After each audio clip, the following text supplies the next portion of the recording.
Cara, eu vejo a sociedade brasileira como uma sociedade cindida, né, dividida entre esquerda e direita, né? Isso não é novidade para ninguém. Essa divisão, para mim, eu acho que ela faz mal, não por haver diferenças, não por as pessoas entrarem num embate teórico, a questão, ou até político, a questão é que eu vejo que não existe esse embate teórico nem político. Existe uma guerra que eu rezo todo dia para que não vire uma guerra civil, né? Mas assim, as pessoas não se escutam, não procuram conhecer o outro lado, né? Eu acho que. E eu vejo, cara, eu tradicionalmente era um cara de esquerda, né? Dá pra ver até pelo meu cabelo, meu bigode, minha barba.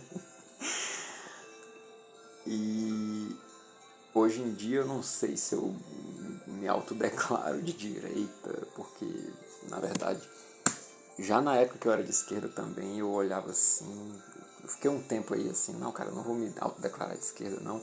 E, na verdade, quando eu era de esquerda, autodeclaradamente de esquerda, mesmo assim, eu não conseguia me identificar com nenhum grupo, assim, eu sempre me definia como uma baleia solitária, né, assim, frequentando outras frequências, uma coisa meio assim. Mas enfim, eu vejo a sociedade brasileira como dividida e eu acho isso uma pena, porque tem coisas, cara, tem riquezas que só a esquerda acessa. E já tem outras riquezas que só a direita acessa, sabe? E tem outras riquezas que só o centro acessa. E essas pessoas, o centro até que dialoga com os dois lados, né? Mas a esquerda e a direita não se batem, né? E assim, não, a coisa é dividida de um jeito que só quem ganha é os impérios e os aspirantes a impérios, né? Que chegam aqui no Brasil, vê o povo dividido e se aproveita da briga para ir roubando aqui, né? E aqui eu tô falando de muita gente, né? Uns maiores, outros um pouco menores, uns mais antigos, uns mais recentes, enfim, né? Não vou citar nomes, mas é muita gente, né? Com as melhores intenções, vem aqui no Brasil, pagando de Salvador, né? E é o tipo da coisa, né, cara? Você tá em guerra, você sempre quer reforço. E chega alguém de fora dizendo assim: eu vou apoiar você nessa guerra e tal.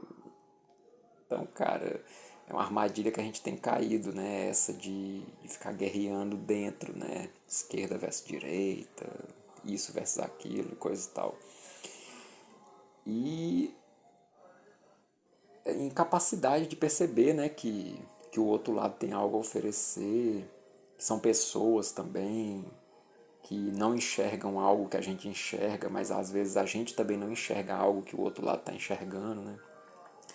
E na filosofia, né, isso se reflete, né? Você vê, o Júlio Cabreira falou num texto sobre esquerda e direita que eu achei aquilo muito massa. A gente tem uma filosofia de esquerda que é acadêmica, estritamente acadêmica, exageradamente acadêmica e encastelada, não dialoga com o povo, não dialoga com o Brasil, não perdeu o contato com a realidade totalmente. E uma direita anti-acadêmica, não é simplesmente extra-acadêmica, é anti-acadêmica, muitas vezes, né? E cruzadista, no mau sentido, não sou contra as cruzadas, não vou aqui entrar na questão das cruzadas, mas é no mau sentido, assim, porque deslocado não faz sentido, até faz, mas assim, de modo exagerado, cara. Então fica essa coisa, Castelo e os cruzadistas ali, assim, brigando, né? Claro que tem exceções, né? Tem galera dentro da academia que dialoga. O próprio Júlio Cabreira, eu gostei desse texto dele. Tem um pessoal na direita, tem o podcast Ideias, por exemplo, que é uma galera da direita que reflete sobre essa, nossa, tem cada reflexão interessante, etc. E mesmo essa galera mais cruzadista, assim, às vezes traz umas coisas interessantes, e até a galera mais estritamente acadêmica de vez em quando traz alguma coisa interessante. Mas tanto de um lado como do outro, cara, eu vejo muito esse eurocentrismo. Não é nem eurocentrismo, é pagação de pau pra gringo, sabe? A filosofia de emboaba. Um negócio assim, muito espalhafatoso. Eu vou vestir aqui uma carapuça de um cara lá de fora para adquirir um certo pedigree a partir do qual eu posso falar. Eu tenho que falar inglês para achar que eu tô falando algo sério. Eu tenho que falar francês, eu tenho que falar alemão. Em breve mandarim, russo, escrever em cirílico, sei lá o que, cara, pra tá falando alguma coisa séria, sendo que, cara, quando eu frequento tanto filósofos, né, eu coloco aí o Eduardo Marinho na conta, Olavo de Carvalho, Gilberto Freire, Padre Antônio Vieira. Quando eu frequento esses caras eu vejo muito material interessante, mas quando eu frequento um José de Alencar, um Luiz Gonzaga, um 14 Bis, né, um Flávio Venturini, então Renato Russo, o próprio Caetano Veloso também, que eu cito muito lá no meu texto, assim, eu vejo que essa galera, cara, a gente tem um patrimônio aqui no Brasil, assim, e quando eu me frequento, né, quando eu frequento os meus amigos, meus pais, meus primos, o povo que você encontra na rua, cara, que não é exótico, são pessoas comuns que chegam e falam para você, que demonstram, falam e agem, né?